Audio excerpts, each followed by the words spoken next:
নমস্কার বন্ধুরা, নিবেদিতাস কিচেনে আপনাদের সকলকে অনেক স্বাগত জানাই।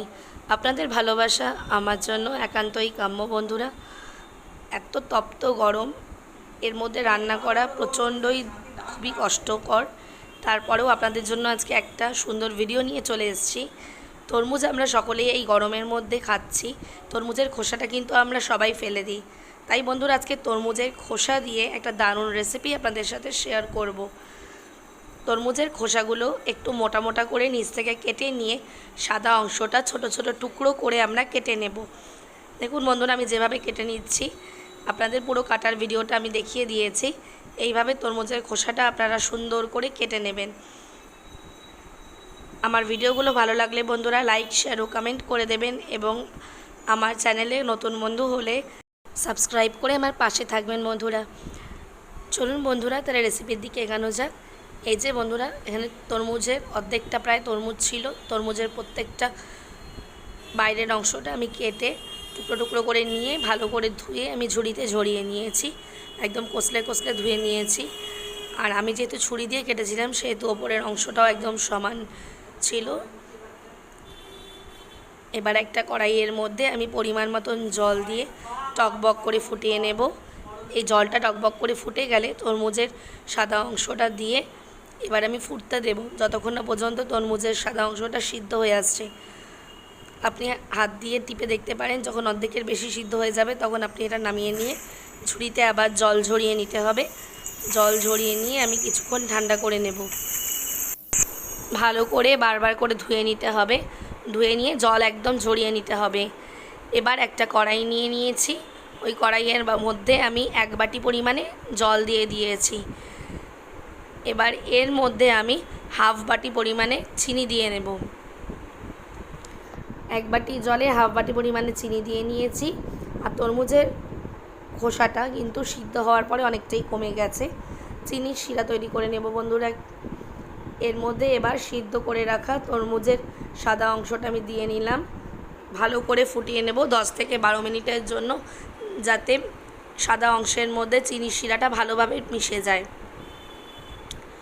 এখানে বন্ধুরা আমি ফুড কালার নিয়ে নিয়েছি। এখানে আছে হার্শের food colour, yellow food colour and red food colour. আমার কাছে এই দুটো ফুড কালারই ছিল। এই দুটো দিয়ে আমি 3টে কালারের আজকে যে রেসিপিটা বানাচ্ছি সেটা আপনাদের সাথে শেয়ার করব।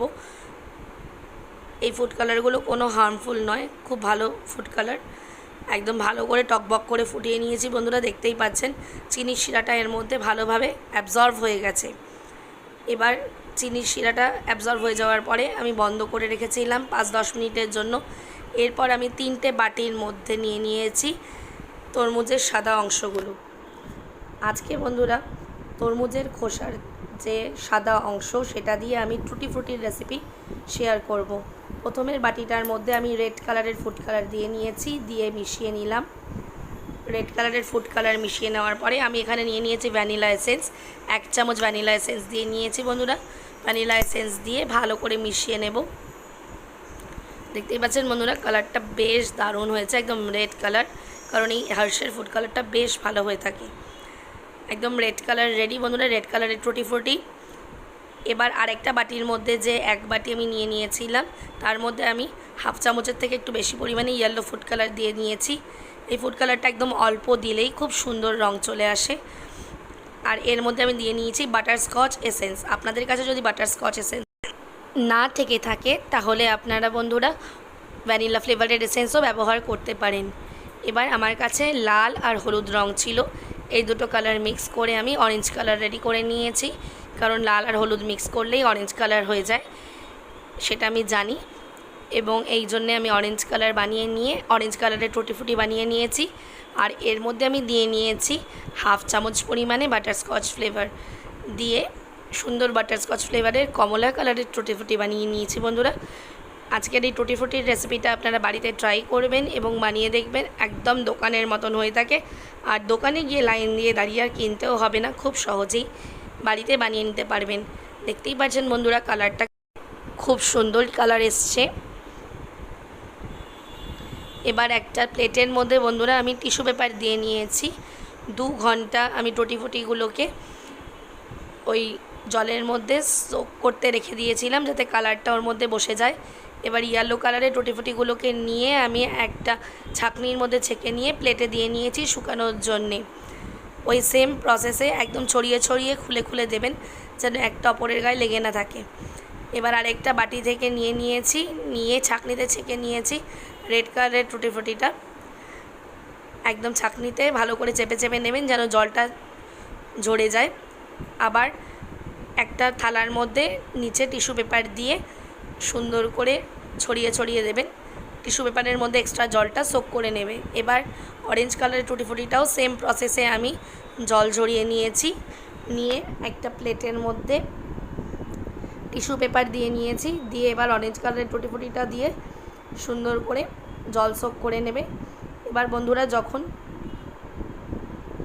প্রায় হাফ দিন মতন হয়ে যাবে টিস্যু পেপারটা তখন প্লেটের থেকে সরিয়ে নিতে পারেন।